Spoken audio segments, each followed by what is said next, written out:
J'avais envie de vous faire un partage sur quelque part le complément de ce que j'avais partagé dans une précédente vidéo sur quand la vie est simple. Parce que la réalité, c'est que précisément la vie, je ne l'aperçois pas toujours comme simple, facile, fluide.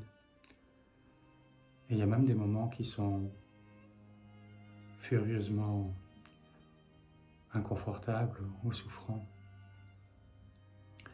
Parmi ces moments les plus difficiles à traverser, il y a tous les moments où je me sens dans l'impuissance face à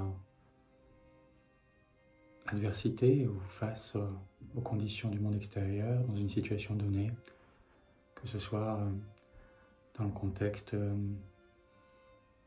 d'une maladie ou de la perte de quelqu'un de cher, perte réelle de la personne ou simplement rupture affective. Dans des moments aussi où finalement la situation n'évolue pas comme on souhaiterait qu'elle évolue, et malgré tous les efforts et toute l'énergie qu'on y a mise, eh bien, il y a comme quelque chose qui résiste, qui bute, et malgré toute l'énergie qu'on continue à y mettre, c'est comme si j'atteignais la limite de ce que je pouvais contrôler, maîtriser, changer à la réalité. Et dans ces moments, il y a quelquefois le sentiment d'un effondrement, d'un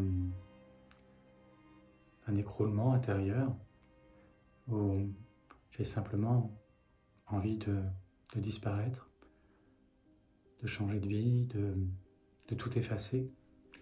Il y a même un endroit où c'est comme si je préférais ne plus exister plutôt que de vivre ça, comme un immense cri à l'intérieur de douleur, de tristesse, de rage. Un moment où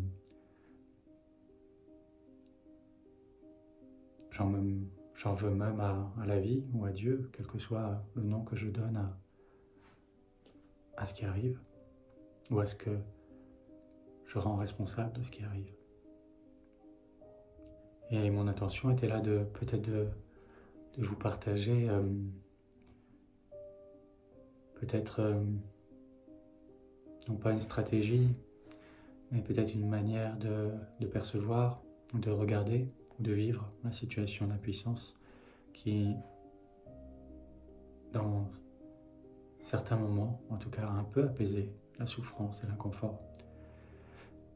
Une question que je me pose dans ces moments-là, quand il y a suffisamment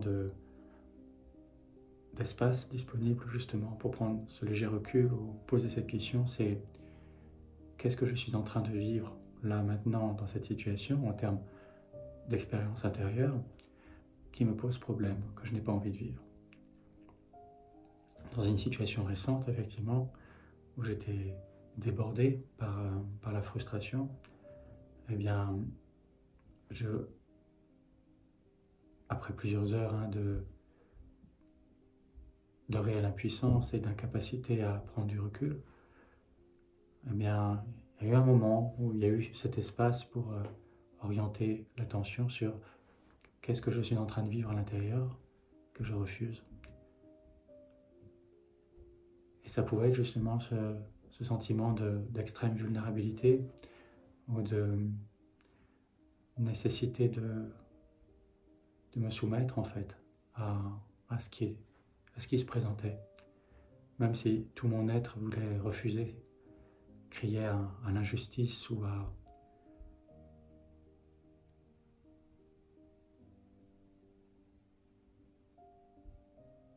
la détresse extrême,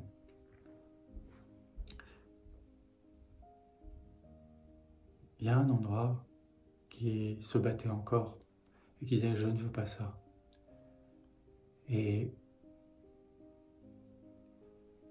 ce premier temps où je rencontre ce que je refuse de vivre, ce sentiment par exemple d'être victime, d'être impuissant, de ne plus pouvoir rien faire par rapport à la situation, eh bien, déjà, il y a un endroit qui relâche.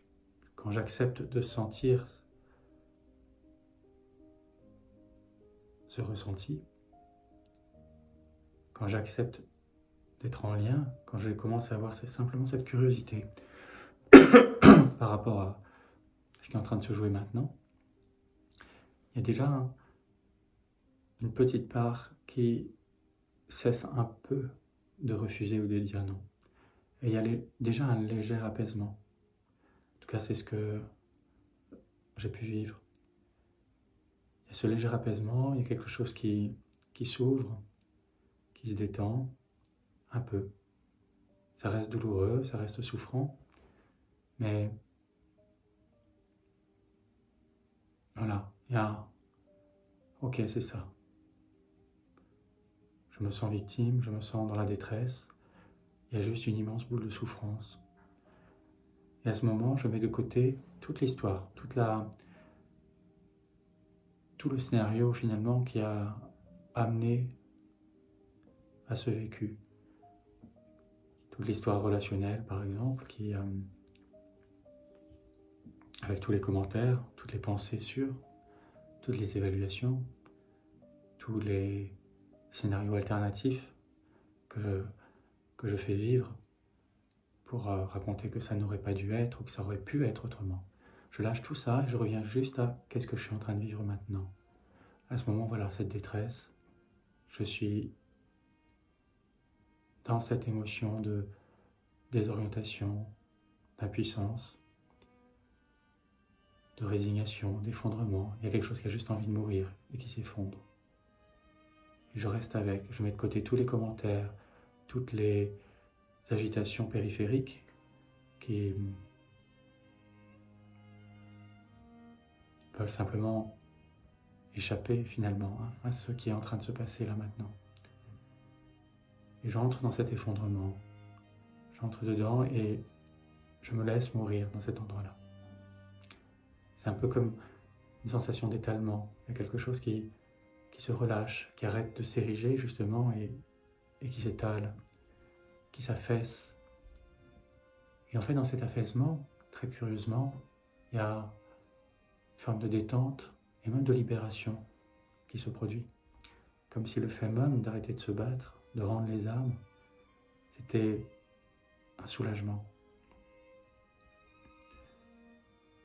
Je peux imaginer que c'est ce que peut ressentir un sportif professionnel, par exemple, qui a tout donné dans un match ou dans une compétition et à un moment, il touche sa limite et il s'effondre. Et à ce moment d'extrême détresse, j'ai tout donné et ça n'a pas suffi. Un endroit qui est encore dans « je veux ceci, je veux cette victoire, je ne veux pas la défaite ». Il y a ce bref moment d'effondrement, peut-être de révolte d'abord. Et un temps après qui est un soulagement. C'est fini. Je ne peux plus rien faire, c'est fait. Et à ce moment-là, il y a un peu d'allègement qui vient. On pourrait reprendre les étapes du deuil de Kubler-Ross, c'est-à-dire d'abord le refus, puis après la négociation, et puis après, si je me souviens bien, la tristesse, et enfin après, l'apaisement. On pourrait dire que chaque situation qui me confronte à une frustration ou à un moment d'impuissance, et le deuil est quasiment l'expérience archétypale de l'impuissance. Je ne peux rien faire lorsque je suis à côté d'un ami qui meurt, ou à un autre niveau, quand la personne que j'aime le plus au monde me quitte. Je ne peux rien faire, c'est comme un deuil. Alors je traverse. Et il n'y a pas d'autre chemin que ce deuil à ce moment-là. Mais je peux traverser ces différentes étapes avec plus ou moins de fluidité, plus ou moins de rapidité. Et ça dépend de ma capacité à m'ouvrir à chaque instant à ce qui me traverse. D'abord la révolte, la rage, la colère, après le déni, le marchandage, l'investissement de scénarios alternatifs, rêvés, ou de projections, de miracles qui vont venir encore une fois me sauver. Et puis à un moment, l'endroit où je comprends que non, je n'échapperai pas à cette expérience. Cette personne est vraiment partie. Et là, la tristesse, la rencontre avec la tristesse, l'effondrement, l'étalement. Et puis, derrière cet étalement, l'apaisement, la tranquillité. Et derrière, une forme de réconciliation, de retour au centre. L'expérience du deuil, en réalité, elle est à faire à chaque moment où la vie va me présenter une situation qui est apparemment en contradiction avec ma volonté personnelle. Ma volonté personnelle, c'est ce que je crois vouloir. Ce qui se vit, c'est, on l'appelle la volonté de Dieu ou de la vie. Dans le tantra, on dit le désir, c'est-à-dire l'expression quelque part de ma totalité qui rêve cette situation. Et si cette situation est rêvée, c'est qu'elle est l'expression d'un désir inconscient. Donc le deuil, j'y suis confronté à chaque fois qu'il y a un décalage entre ce désir inconscient de mon être profond, qui se manifeste comme ceci, la réalité de cet instant, et ma volonté personnelle, qui est la part conscientisée, qui est juste une toute petite partie, très largement aveugle à l'ensemble de ce qui est en train de se jouer, à l'ensemble des trames cachées de la manifestation. Un peu comme un psychanalyste viendrait soutenir son patient dans l'exploration de la signification du rêve pour en interpréter précisément les messages cachés, les désirs cachés et inavoués. Donc la situation conflictuelle, la situation de décalage entre ce que je crois être ma volonté personnelle et la réalité, me confronte à l'expérience du deuil et au processus du deuil. On peut l'appeler deuil, on peut l'appeler traversée de l'impuissance, ou ouverture au non, puisque ce qui caractérise cette situation, c'est un refus de ce qui est. Et il y a là en réalité un lieu d'ignorance qu'il s'agit encore et encore de venir révéler, qui est la fausse croyance selon laquelle ma joie, mon bonheur dépendent de la situation extérieure ou de certaines conditions objectives. Les maîtres de la non-dualité parlent souvent de la joie sans objet. Qu'est-ce que la joie sans objet? C'est cet endroit où on prend conscience que ma joie, ma plénitude, n'est en réalité pas tributaire de la situation particulière que je suis en train de vivre, mais relative à mon ouverture à cette situation. C'est mon oui qui me met dans la joie, c'est pas la situation. Quelle que soit la situation vécue, c'est ma capacité à rester dans l'ouverture sans me refermer qui détermine l'intensité de cette joie et de cet apaisement intérieur. Rester ouvert, je reste dans la joie. À un moment, ça déborde la capacité de ce petit moi qui a besoin de se protéger, qui qu'il ne va pas pouvoir traverser, qu'il ne va pas pouvoir gérer cette situation. Alors, il se protège, il se referme, il dit non. Mais ce non, qui est un mécanisme de survie physiologique à la base, devient psychologique. Et à ce moment,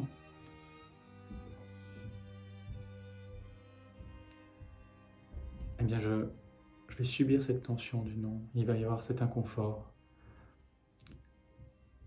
Jusqu'à ce qu'à un moment ou un autre, l'ouverture revienne. L'ouverture dernière, c'est la mort, c'est-à-dire la détente de la personnalité, la dissolution de la personnalité dans tout ce à quoi elle est identifiée. Donc, en dernier recours, ça finit toujours par une ouverture. Mais dans le délai, on va passer par des phases d'ouverture et de fermeture relative.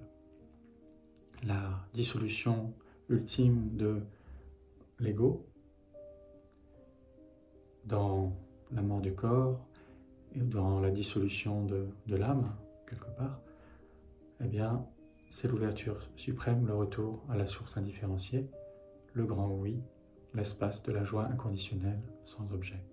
Mais ce n'est pas une joie joyeuse au sens émotionnel, c'est une espèce de plénitude profonde, un sentiment que voilà, tout est là, tout est parfait, rien n'a jamais perturbé cette joie et rien ne pourra jamais la perturber, parce qu'elle est dans l'éternité, au-delà de l'espace, du temps et des situations. Mais l'expérience de l'impuissance, l'expérience du deuil, fait partie du flux de la vie. C'est des moments de contraction, des moments de tension qui alternent dans l'expérience relative de la vie incarnée avec des moments d'expansion et d'ouverture. Comme on le dit dans la somatic experiencing, rentrer dans le flux de la vie, c'est accepter d'entrer dans ces mouvements successifs d'expansion et de contraction comme une respiration. Mais cette respiration, elle s'inscrit sur un fond qui est un fond de pure ouverture, de pure transparence. Et quand je peux me remettre en contact avec ce fond de transparence, cette paix inconditionnelle à l'arrière-plan des phases d'impuissance et de toute puissance, eh bien il y a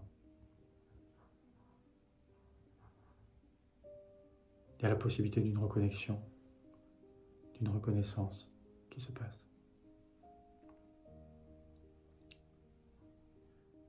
Voilà, c'était quelques mots sur l'expérience de l'impuissance à travers le processus du deuil, et j'espère que ces quelques mots pourront amener une nouvelle perspective, de nouvelles possibilités pour traverser précisément ces moments hautement inconfortables, mais qui sont comme la surface écumeuse de l'océan. L'océan, lui, n'est pas touché par les déchirures de l'écume à la surface. Mais ça, on ne s'en souvient pas tout le temps. Et il y a des moments, malgré tous les enseignements, malgré toutes les connaissances acquises, malgré toutes les expériences, et il y a des moments où on l'oublie. Et cet oubli même fait partie, en un certain sens, du jeu de la vie. Merci à vous et n'hésitez pas à vous abonner à la chaîne si vous avez envie de continuer à recevoir ces informations. Je vous souhaite une très belle journée. À bientôt.